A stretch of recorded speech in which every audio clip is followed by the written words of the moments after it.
Hello, everyone. Welcome back. What we are watching up to episode 37. I am the man that knows it's very hard to get a taxi in New York, in Manhattan, around midday, later on in the afternoon, about that time. Joey Harris, joined by the man who knows that People Train comes out of Stubbville. TJ, how are you, my friend? Hogs come out of Wichita. People Train comes out of Stubbville. I'm saying, how's it going, my guy? I'm glad that we're able to do this. Look, 'tis the season for passing the fixins. And if this is what we're watching, and we gave a salute to the horror culture, we got to do something that I don't feel gets enough love, which is the Thanksgiving film. It's not a lot. I mean, It's there not. are there are some, but Thanksgiving offerings between TV and movies. But there's a whole here's a word you don't hear a lot, but you should hear more. There's a whole slew of Halloween offerings as well as Christmas offerings. Not a I lot in the like way of slew. Thanksgiving. I like slew. I think slew is a great word. Slew, you may not know the word, but you kind of know what it means. Like we got a whole slew of stuff over here for you. That means a lot. A lot. But Thanksgiving to me, as I heard someone say the other day, like turkey or ham or whatever meat you have is the anchor, but the Hmm. holiday is all about the sides. It is It's the all about the fixins. sides. The fixins, yeah. The fixins. But to me, fixins are like attached to baked potatoes, like baked potato with all the fixins. See, I respect that. I personally think of fixins as being synonymous with Bohangles, a place that we have had breakfast, because I feel like that's how they market their sides Oh, as 100%. fixins. Yeah. So and if you're familiar with Eastbound and Down, you'll know that Danny McBride's character actually did create a restaurant called Fixins. And that's how you have to say it. That's how you have to say it. If you say fixins, I'm gonna look at you strange. You're a cop. You're a cop. You're there to do no good. It's fixins. Let me ask you this because I'm on a bit of a time crunch. I promised my wife that I would keep it tight, but I do want to ask you this before we dive into the film. Okay. When it comes to Thanksgiving, and you say, Joey, you're inviting me over. I'll be glad to come. What are we having? When it comes to the potato, if I say that we were having mashed potatoes, you'd be like, okay, cool. I'm all in.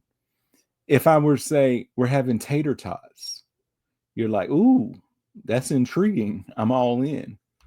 Or if I say we're going rogue this year, we're having French fries, and you're like, ooh. But if I said we're having a baked potato bar, I feel like a lot of people are like, at Thanksgiving? Right, because I think baked potato bars are staff lunches. Like I expect to see Linda from HR hogging all the cheese and crude. Like, nah, man. Like the baked potato bar, while potato is the most flexible food because it can be the main or it can be a fiexin. Mm-hmm. It's how it's presented, and that baked potato bar would definitely throw people off guard. And here's the thing: it's like it's all self-serve. Thanksgiving is self-serve anyway. That's all the baked potato bar is. But for some strange reason, baked potato bars just don't fit with the other fiestas. I feel like people would either love it and lose their minds or just lose their minds and like tables would get thrown over. Oh no, you're gonna Nobody would be somebody's neutral on the baked potato bar. somebody look. You're either getting a high five or getting prayed for. Bless your heart. Or punched. Oh, quick. So, but today we are right in that Thanksgiving feel and time of seasons because we're going to talk about Planes, Trains, and Automobiles, a 1987 American road trip comedy film written, produced, and directed by John Hughes and starring Steve Martin and John Candy, with supporting roles by Layla Robbins and Michael McKean. It tells the story of Neil, an uptight marketing executive, and Dale, a well-meaning but annoying salesman, who become travel companions when their flight is diverted and embark on a 3-day odyssey of misadventures trying to reach Chicago in time for Neil's Thanksgiving Day dinner with his family. Film was released on November the 25th, 1987, so right before the big. Nice. To critical acclaim, with many praising it for Hughes branching out from teen comedies, which he had been doing, Pretty in Pink, Right. Club, etc., and for Candy and Martin's performances. It was also a box office success, earning $49.5 million on a $15 million budget. Watching the film has since become a Thanksgiving Day tradition for many. And we're recording this on the day before Thanksgiving. I watched it 2 days ago. I usually watch it on the day before Thanksgiving. That's usually my tradition. So for me to get it in, the day before Thanksgiving, I feel like I'm holding your, tradition strong. And it's just, again, it's a funny movie that has great performances from its two leads. And props to John Hughes for creating Shermer in Illinois and doing all the stuff. Like, Shermer in Illinois is a very popular place. Right. So let's delve into it. All right. Neil Page is an advertising executive on a business trip in New York City, eager to return to his family in Chicago 2 days before Thanksgiving. After a late-running business meeting with an indecisive client named Mr. Bryant, Neil struggles to hail a cab during rush hour. As he bribes a man to let him have a cab, he has hailed, someone else takes it. Now let's dive into this section before we look at Dale Griffin in the taxi. Like you caught him doing like you caught him doing something wrong. But in his mind, if we believe him, he's like, I've never stolen anything in my life. He's like, what? Right. A couple of things. Mm-hmm. Number one, shout out to William Wyndham, who played Mr. Bryant. Dude, I would have been fired or thrown out of that meeting about 45 minutes before they left, because I'm like, dude, tell me yes, no, punch me in the face, but do something. Something. Just sitting there looking at it, this is not going to fly. And he's looking at it from every angle. He's up there, he's down there. It's the coworker for me, because Joey, I'm all about intentions. Right. So as the elevator is closing, you look me in my face and say, "You'll never make the 6. Get out!" But to me, though, he does kind of redeem himself. He's like, "Wait and come with me on the 8." Yeah. What do you think happened to him on the 8? Because like the weather is still there from 6 to 8. Big time facts. So, but he made it. And he made it without the trouble that Neil went through. So I'm curious to what would have happened. Right. Clearly he doesn't go through the frustration that he goes through. So it would have definitely been different. Right. So William Wyndham went on. He's had a co-starring role, a minor supporting role in Murder, She Wrote, which is what I know him for. He played Dr. Seth Hazlitt on probably about 25 episodes. Also starred with Steve Martin in the Ron Howard Parenthood film. Nice. He was in that, I believe. I know he was in the little short series they did after that of it. That may be in what he did. But the co-worker played Ferris Bueller's dad. So yes. John Hughes connection there. So he likes to use his people. And then the guy he was racing for that taxi with, the great Kevin Bacon. The great Kevin Bacon. You knew once they fixed on Senor Footloose himself, there was no way Neil was going to beat him to that cab. It wasn't going to happen. They put the little obstacle in front of Kevin. He said, "Let me dance around it," and he got the cab. So shouts out to Senor Bacon. Yeah. Now the guy, no redeeming qualities, Mister. A guy who will pay this price will certainly pay this price. Not necessarily. I like that part. Not necessarily, but yeah, like, look, there's always a hustler, and there's always somebody to be had. Like, and I get it. I'm not the type to try and finagle money out of somebody trying to get my cab. But then again, I haven't held a cab in a very long time. It has been a piece for me as well. Been many moons. Neil arrives at LaGuardia Airport just as his flight is delayed. While waiting, he meets the person who unwittingly stole his cab, Dale Griffith, a talkative shower curtain ring salesman who's reading The Canadian Mounted. The Canadian Mounted. Oh, man. Love that. So now I recognize where the Easter egg in Deadpool came from. It all makes sense. To his dismay, Neil is assigned a seat next to Dale on a crowded flight to O'Hare International Airport. I have a first class ticket.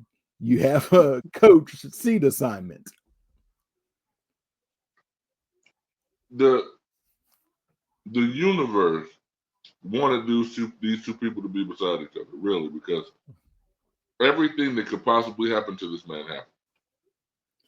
Now, I will say this. I was saddened when lately I started watching this film, because the first time I watched it and actually recorded it off TV when it came on television for the first time, back what you used to do back in the day, right? Yeah, with the VCR. That's where I got most of my movies. That people just don't understand. Do they even show movies on regular TV anymore?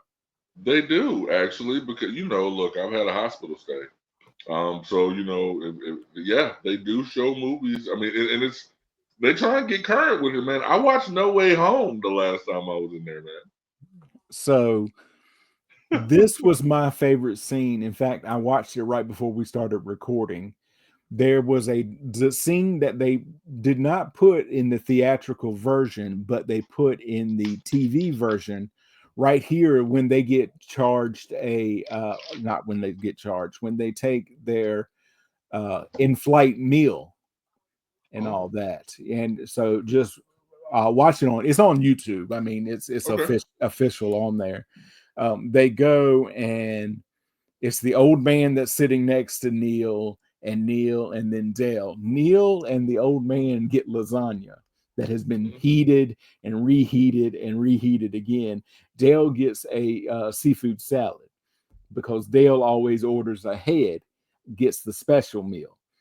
And he's like, so on this is the seafood salad. Now, if I'm doing I think he said Eastern. Now with that, I get the kosher plate. That's a piece of salami, pastrami, turkey on rye with and he goes through the whole thing. He goes, now if it's United, then I tell him I'm a kid, and I get the kids plate.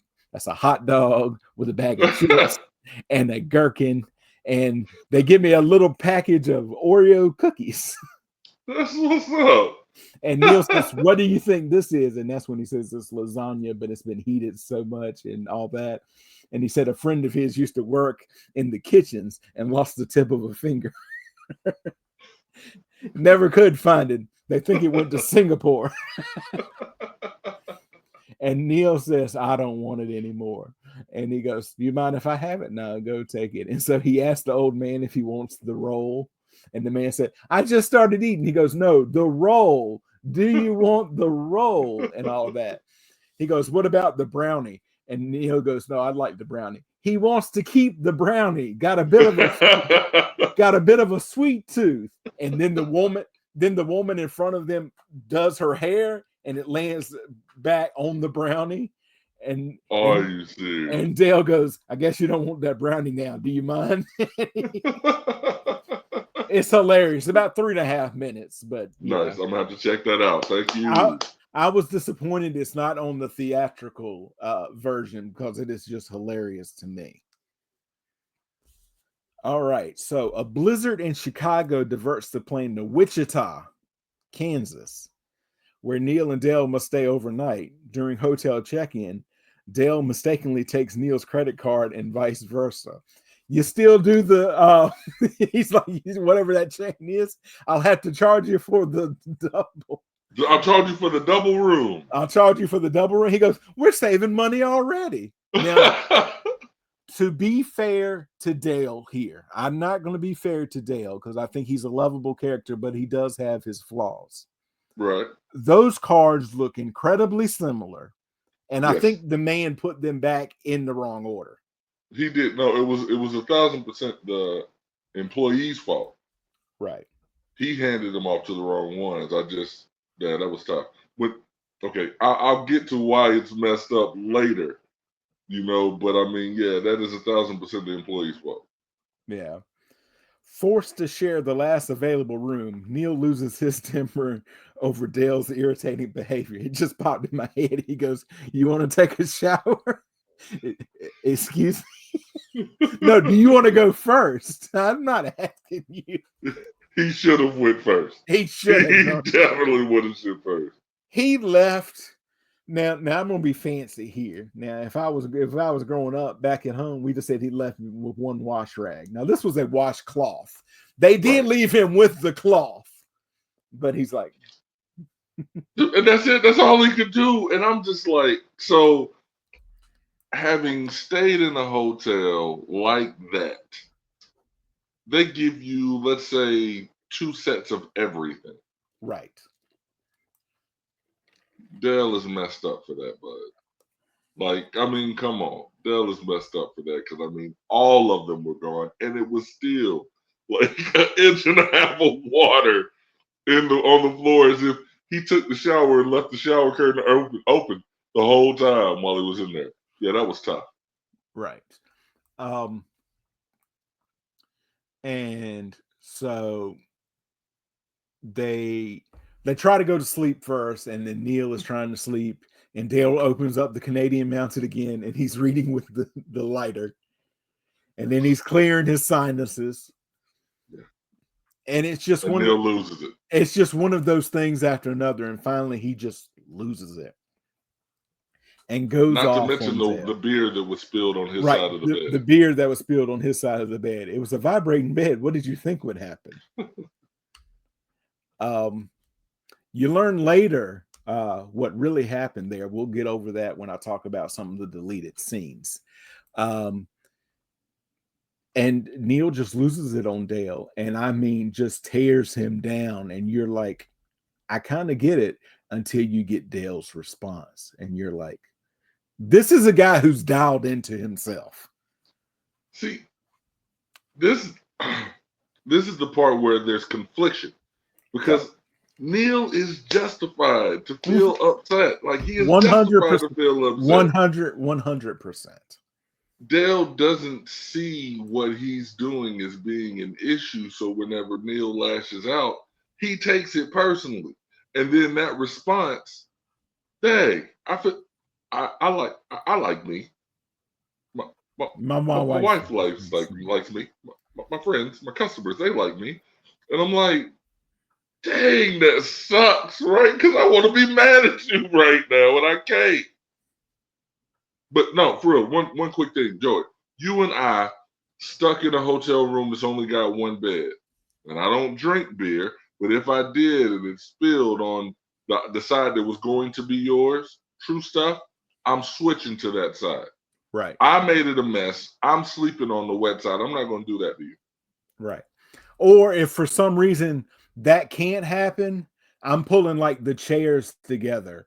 And like, I'll put my feet on that corner of the bed or whatever. I'll make it work as long as you gotta make it. Yeah.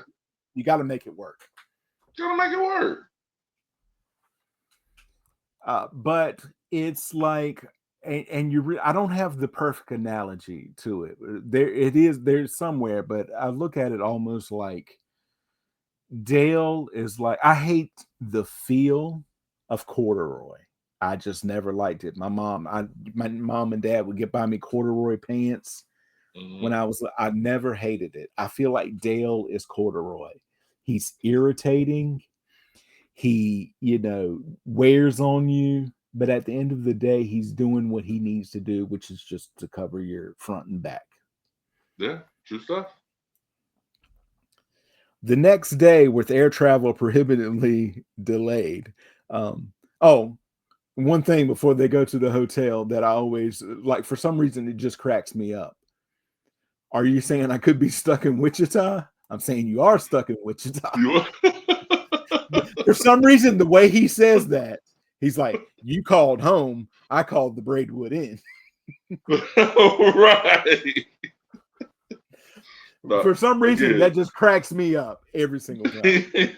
Hilarious. And again, like, so have we got the blow up. Now we got to get them going to sleep, because that scene right there is hilarious. Before they leave, that is too funny. And so the next day is now. I'm thinking I'm right. The next day, that's when they realize they've been robbed at breakfast. Yes. Right? They kind of do that. They kind of do their blow up type of thing that they're, you need to get the train and all of that. And then he goes, like, I've paid for everything else. Why break with tradition? And he goes, and so then Dale says, $237. If there's $1 more, then you can call me a thief. You can call me a thief. I had $700 in my wallet. It's empty. We were robbed. You think? And still, John Candy, they've been robbed before they find out to go to breakfast. Them in the bed together, where Dale kisses him on the ear. Why did you kiss me on the ear? Why did you kiss me on the ear? Dale, where's your hand? Where's your other hand? Between two pillows. Those same pillows. Oh, they jump up. How about the Bears? Oh, how about the Bears? Got a good team this year. Hell of a team. Hell of a team.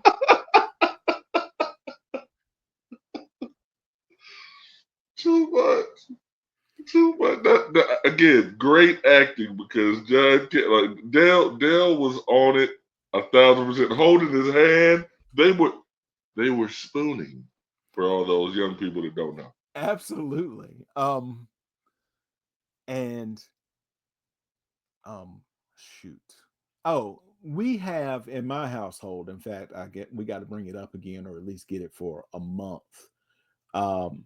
We have what I'd like to call a floating subscription to a service. Like, we have Netflix, we have our usual, we have the Disney Hulu bundle and all of that. I have Peacock, and I let my friend use it, and she lets me use her Max. But we also had a floating subscription. I'm trying to say prescription, but subscription that I usually went between Paramount Plus and Apple TV. Well, Paramount hooked me in with a yearly deal for like $6 a month.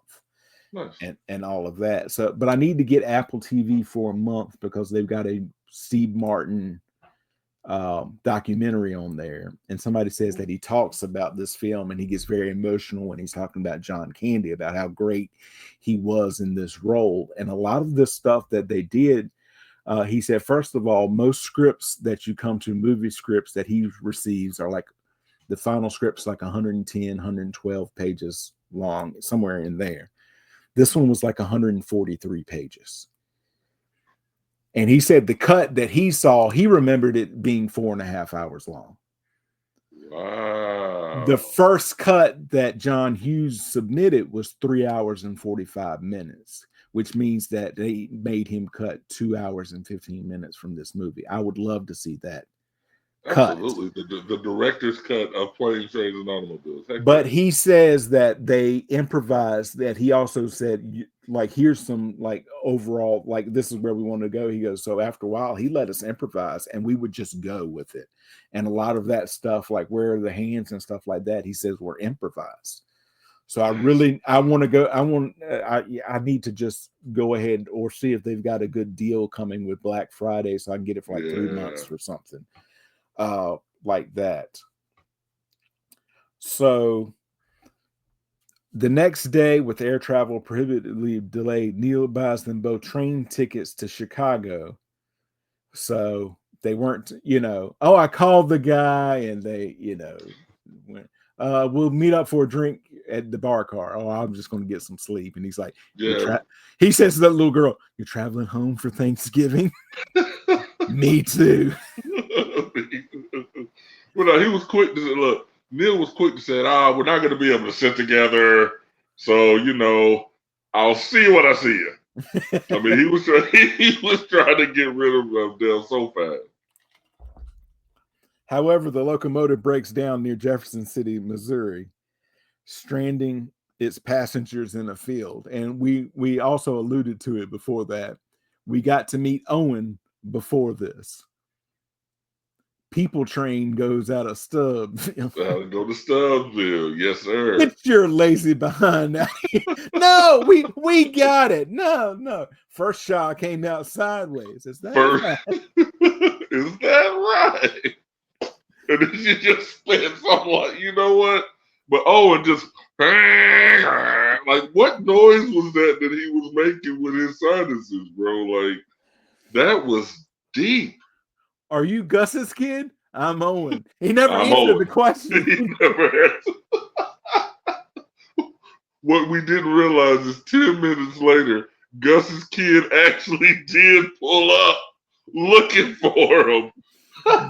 Gus comes out. Where you been? He goes, I got delayed. Where they at? Damn that Owen. That Owen snuck in again. I bet he told him that damn Stubbsville story. He know he could have took him to trains go out of here. He just being a jerk. He want to drive him 40 miles, mind you. Give him to the Stubbsville. glove. Give him the glove. He nicked me. What do you think the temperature is? 1.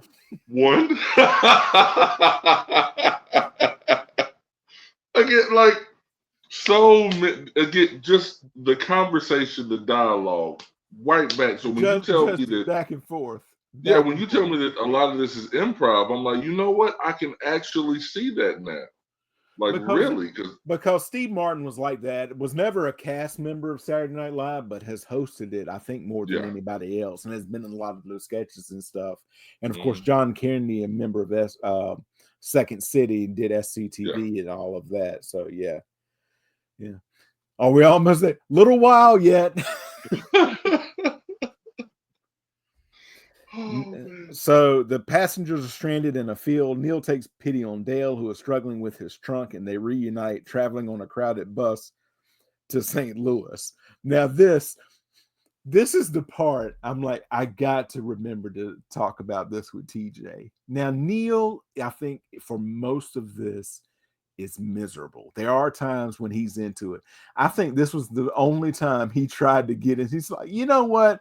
I'm going to make the best of a bad situation. And Dale's like, who's got a son? Neil Page has got to come on, Neil. And he's like, 3 coins.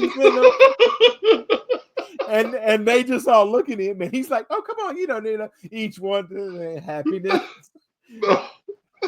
And they're like, and then Dale's like, Flintstones. Meet the Flintstones. Because Dale is a people person. And Neil tried so hard. But before it, the thing, I think there's no lines in this part, but this scene makes me laugh every time. They get on the bus, you see the guy and the girl making out. And then just a few moments later, next scene, they're smoking cigarettes, which y'all know at that time, smoking cigarettes was supposed to be the indicator that you just had sex. So I'm like, that is hilarious to me right now. Hey, take a picture, it'll last longer.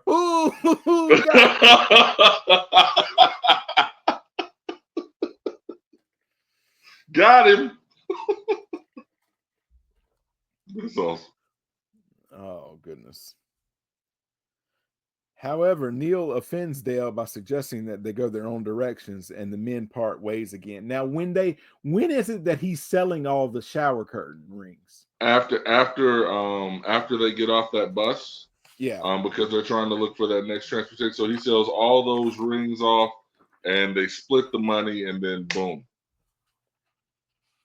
At the St. Louis airport, Neil attempts to rent a car, but it is missing when he gets to the lot.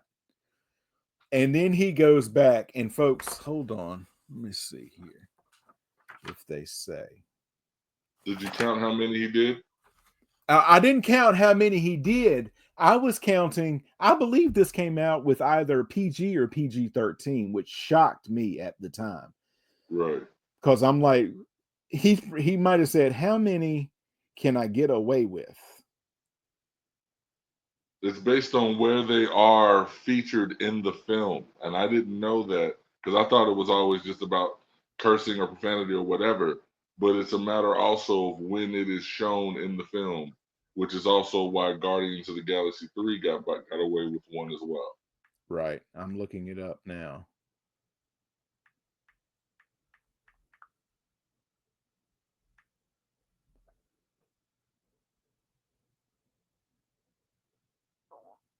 Okay. Yeah, apparently it was rated R. Okay. For this scene. That's what it says. If you Google it, this is a very well made holiday movie for tweens and up. It's only rated R for one reason. In one scene, the main character spews out F-U-C-K in seemingly every other words. There are no other F-bombs in the other parts of the movie. I'm gonna say he double digit. Oh, easily double digits. I didn't count. I should have counted. And she does one, but she bites into it. She's like, I'm going to enjoy this. Hers was the best one. Oh yeah, absolutely. Hers, I mean, like, because I get Neil. He's frustrated. He's had a bad couple of days. I also get that employee, because that employee, while she was talking personally to somebody beforehand, because I can't cook. Right. She didn't deserve all of that smoke. So for her to be able to get back, like once he said he didn't have his contract, I think she got real excited inside because she knew that she was going to be able to tell him off, and there was nothing he could do about it. It must have been great. Because you think about it, and not only have we been with him since he left that meeting and we know what he's been through, not only that, but when he turns around and that bus is leaving and it won't, and the route he takes also to get back while that music montage is, you're messing with the wrong guy. That also cracks me up. It really does. But she's like, Dad wants the ambrosia, so somebody's going to have to get the marshmallows. And again, this just everybody's in the mood of the season. They're not thinking about the complete, because for most folks, you're not traveling.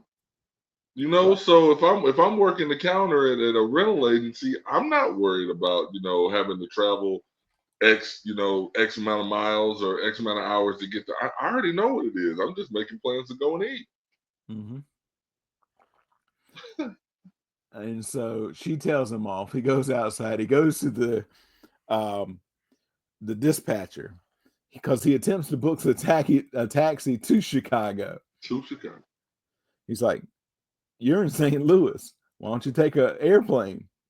Is what to say? It's faster and they feed you or something. It's faster and you get a meal.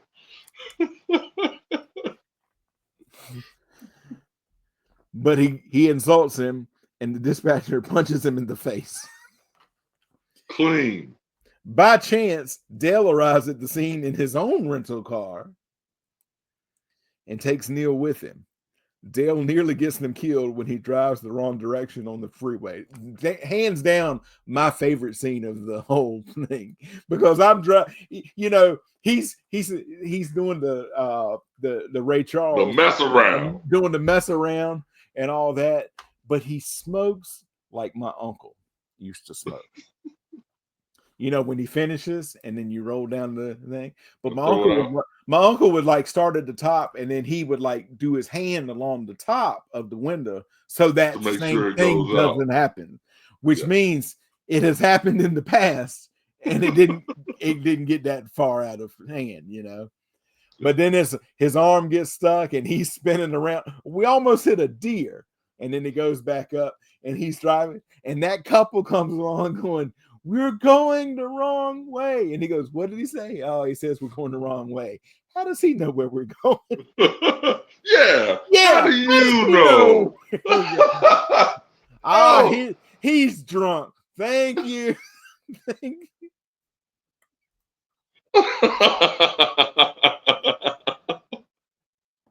But they got on unison. The couple in the going the right way. When they first said, "Hey, they're going the wrong," yeah, they're going the wrong way. By the end of it, every line they hit is in unison. You're going the wrong way. You're going to kill someone. Thank you. What's wrong with him? Oh, he's drunk. He says we're going to. How does he know where we're going? And then to see Dale as the devil character with the fat devil suit on, laughing while and then you see them as skeletons. You broke it. I told you to stop. How do you break a seat? You can't break a seat. Don't blame me for faulty engineering. But you heard it. You knew, bro. You knew with as many times as he was done it. And being a big fella, you got to be careful with the mechanical ones, man. Those ones that move, once they get off kilter, it's a wrap. Right. So, as they compose themselves by the side of the road, Dale's carelessly discarded cigarette sets the car on fire. Neil gloats, thinking that Dale is liable for the damage, until Dale reveals that he found Neil's credit card in his wallet and used it to rent the car, much to Neil's ire. And tries to blame him. That's the part. Like I said, Joe, when you and I were talking in the green room, I was like, there are some parts where if they did the movie now, somebody's getting punched in the face. Mm-hmm.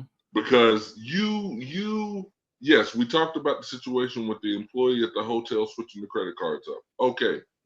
I myself, being the inquisitive person that I am, knowing rental car agencies like I do, I'm wondering, how in the hell did he rent that rental car? He doesn't have a credit card except for a clothing company in the Pacific Northwest. That's not going to get you a rental. Not from Enterprise. It's a seven chain store. 7 chain store. They can be so much bigger. But I'm like, okay, this man has no. So he says to you, "Oh, your credit card was in my wallet. I've never stole anything in my life, bro. When you used the credit card that you knew was not yours, you stole it." Yeah, but he said, "But you wouldn't give me your address." What? To be fair to him, he did that after he said he had never stolen anything in his life. It's no longer accurate. But no, he punched him in the stomach. He didn't punch him in the face because that's how Houdini died, you know. You better warn somebody when you're gonna punch him in the gut like that. That's how Houdini died, you know. I tell people that all the time, even if they don't punch me. If they do something where they don't warn me, that's what I say. You know that's how Houdini died. But this is, I'm going to bring this up here. I think every time you have situations like this where you're like, Dale has gone too far, they immediately follow it up with scenes like this. With his credit cards destroyed in the fire, Neil barters his expensive watch for a motel room. Dale has nothing of value, so he attempts to sleep in the charred, roofless car. Now, he goes, "I've got how much? I forgot how much he had here. And a Casio." I got $2 and a Casio.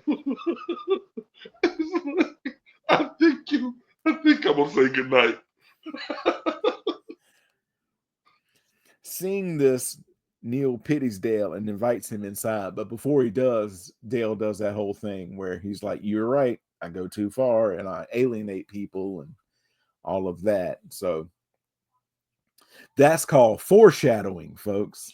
that's when I knew. Like, if you didn't know before, I think you should know now based on the conversations he had while he's sitting out there.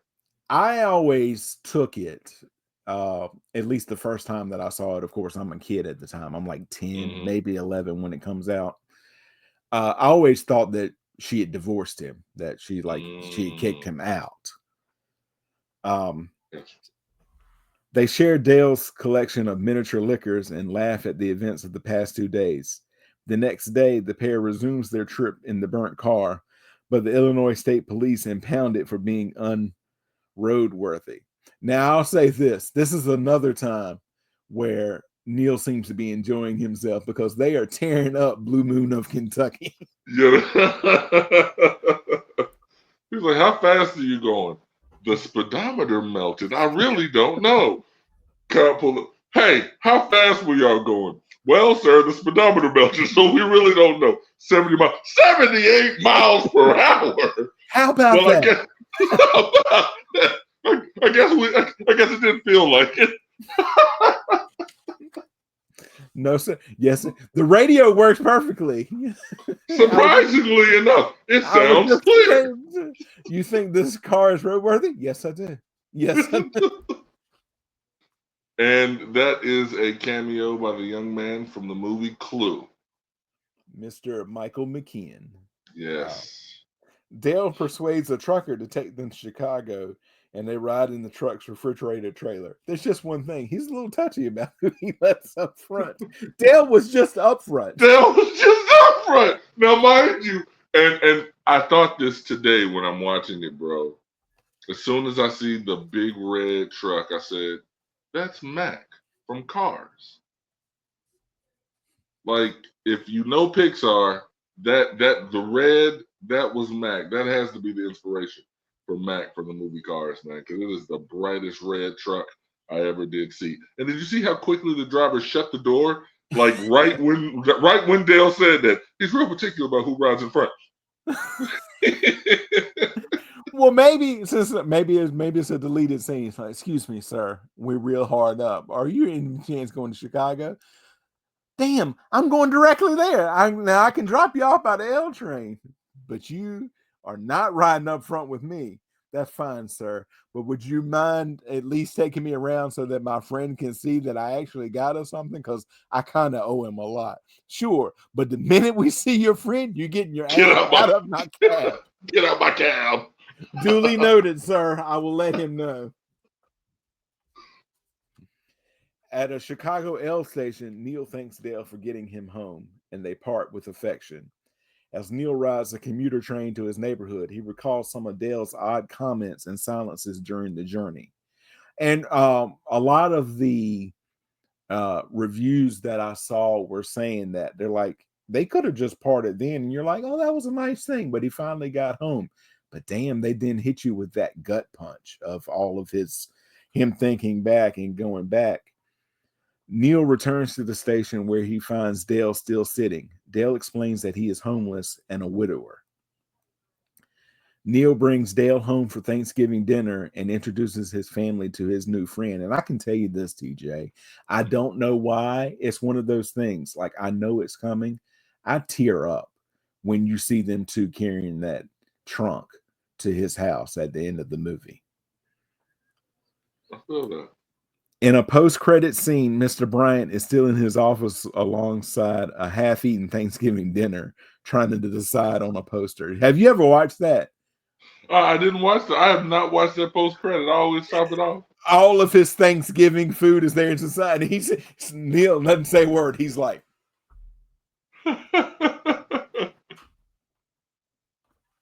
yeah, I watch it every single time. It's my favorite thing.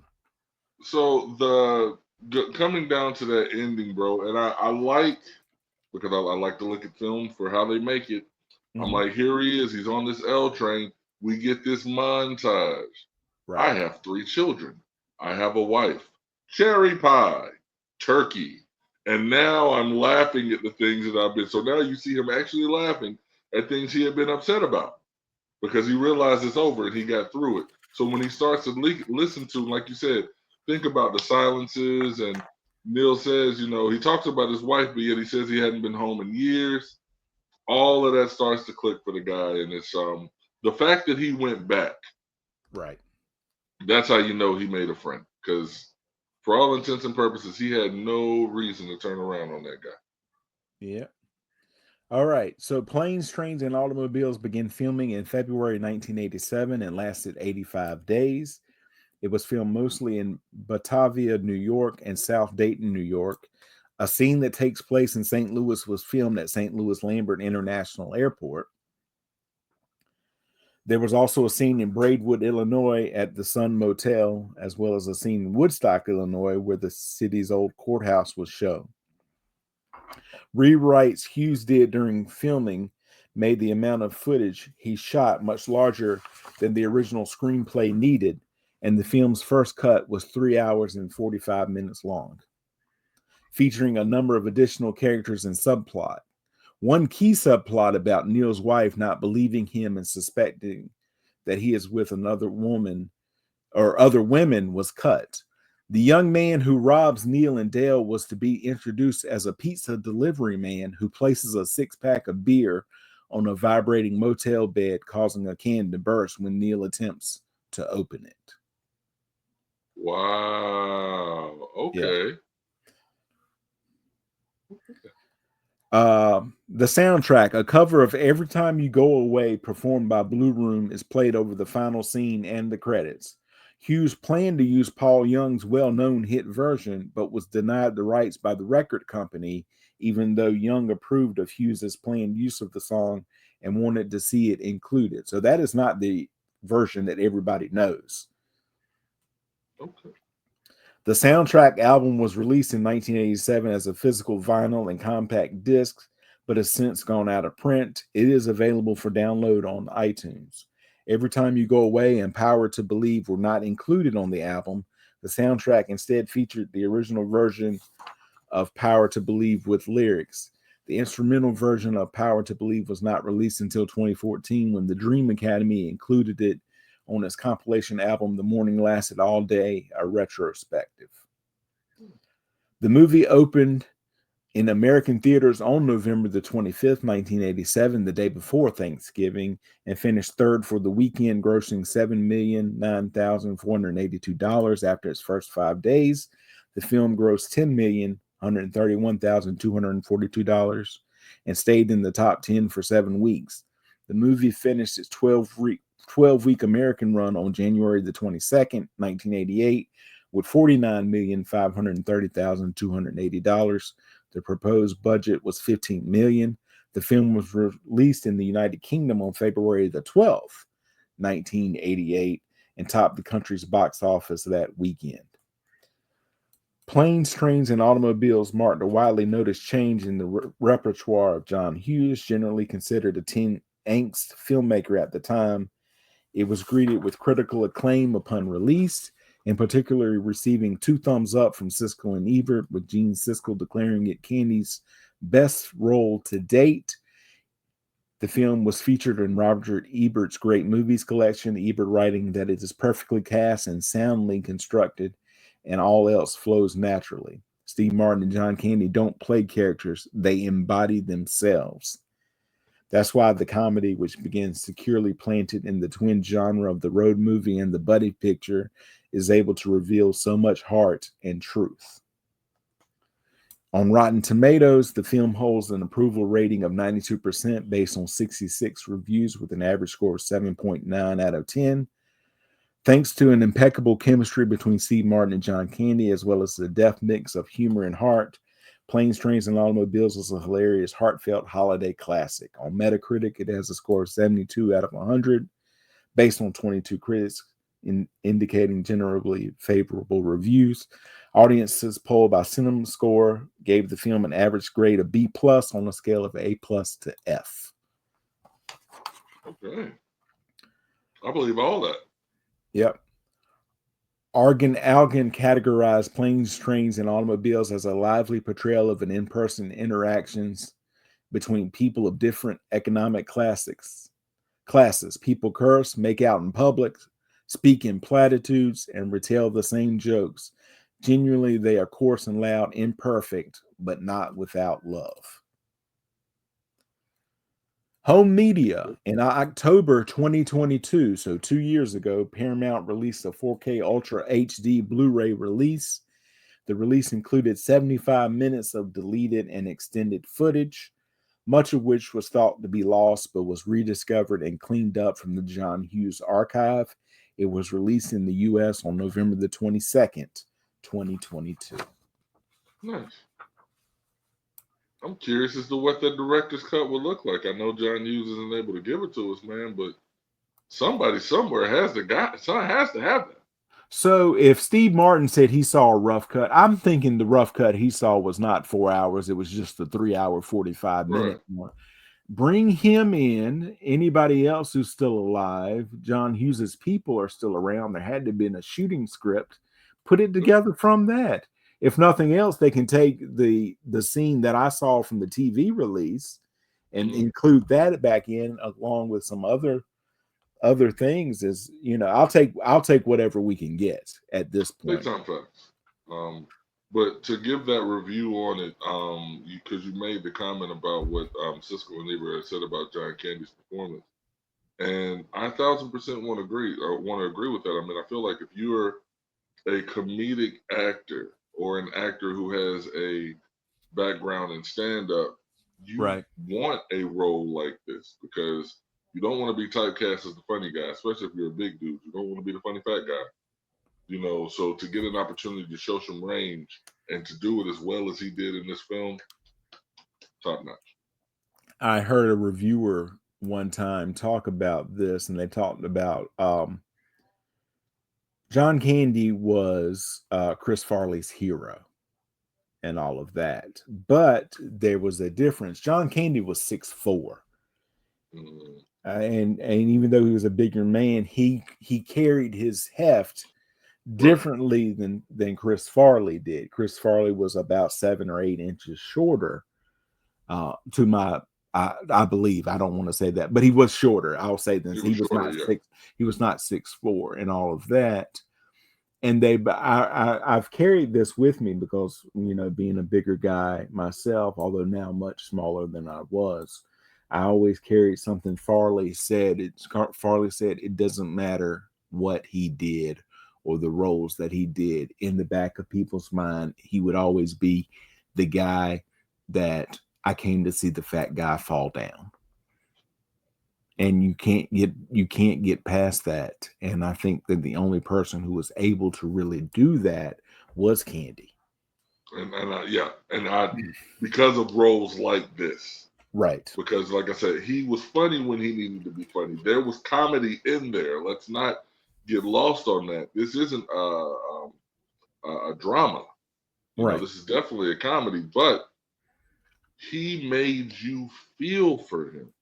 Right. Like, legitimately made you feel for somebody that you have all the reason to be upset with. Like, we're supposed to be following Neil. He is the character that we're following. We start off the movie looking at his watch. Right. You know, so anybody that is as an obstacle to Neil is supposed to be, you know, an antagonist for us. But I mean, again, he made you feel for him. So yeah, amazing performance by Candy in this one. And again, Martin, in order for me to love Candy's performance, Steve Martin also had to do a great job of being the opposite. So again, kudos to both of them, supporting actors, all the people that played these characters throughout Americana. Everybody really did an amazing job. And also, I look at it this way. I'm going to circle back and call back to my corduroy pants comment. From the moment that they get grounded in Wichita, John Candy, Dale Griffin really does get him home. Yeah. 100% he gets him home. He calls the Braidwood Inn. He goes, "You called home, I call the Braidwood Inn." Then the next thing was he arranges for them to get, you know, to Stubbville, you know, with Owen. And he had called his friend at the train station. You know, I told him we were together. So even though Neil does buy the tickets and all of that, he sells he turns on the salesman charm to get that. he gets the rental car. Now he does it with Neil's credit card, but he does actually get a car. You know, if whether it's the one that Neil was after or it was another one, he does actually get a car, and then he is able to find them a ride to Chicago, all the way to Chicago. Yeah, all the way to Chicago. Yeah. So I mean, say what you want to, it was hell how they got there, because if you go on the Wikipedia, folks, that's where I got the majority of my information. They actually have a map of the route that they took, and you're like, I can't believe they got home. Yeah, you can see it from New York all the way to Chicago, the route that they took, and you're like, I can't believe they got them there. But Dale, as he says, a little late, he goes, but you got me home. Yeah, that's all that matters. So, and in truth, it is all that matters. I mean, you said it. After Wichita, it was 1,000% Dell on how they got home, and what I'm saying is the road less traveled. I said if TJ was in the movie, it's not a movie. So people always say, TJ, what would you do if you were in a horror movie? It would be the shortest horror movie ever, right? So same thing with this one. You know, it's like I'm probably, if I didn't think that there was a chance I would be able to make the 6, I would have waited for the 8. I wouldn't have even tried it. So again, it wouldn't have been a movie. It would have just been planes. I'm just imagining you in a horror film. What's down those steps? I wouldn't go down there if I were you. You know what? You're right. Let's go outside. Let's go outside. I got a warm car. The keys are in the ignition. It's gassed up. Let's get on out of here, man. You what's that? Somebody is sick. We need to get out of It's like that old Eddie Murphy thing about the haunted house. Yes. Would you look at this? The ceilings. This is a great house. Get out. Too bad we can't stay. Too bad we can't stay. But I got a whole list of chores that I got to do. I might not go to sleep until midnight tonight, my friend. So before I let you go, folks, what is next? We talked about it on the last. I'm going to try to drop this today. Now it's got to download and do its production stuff. But if you see this today, folks, earlier today I dropped the community episode, so I'm going to try to share both of those out. And I know TJ, usually when you see it, you share it out to everybody, folks. So you get a double today with that. And if you're listening to the Cup of Joe Wrestling Show, you're getting a double tomorrow. So you got Joey all over the place. All them fixins. Yeah. Listen, Aunt Margot gets on that last nerve. You say, Aunt Margot, here, have a roll. And then you go out into the car, bring out your phone, listen to a podcast, watch some YouTube, listen to it. Then go back in, get you a slice of whatever pie y'all got. Get 2 of them, and then go back out to the car. Yes. Eat a slice for me while you watch. What is next for us? We're going to hawk it on up with Mr. Edward Norton.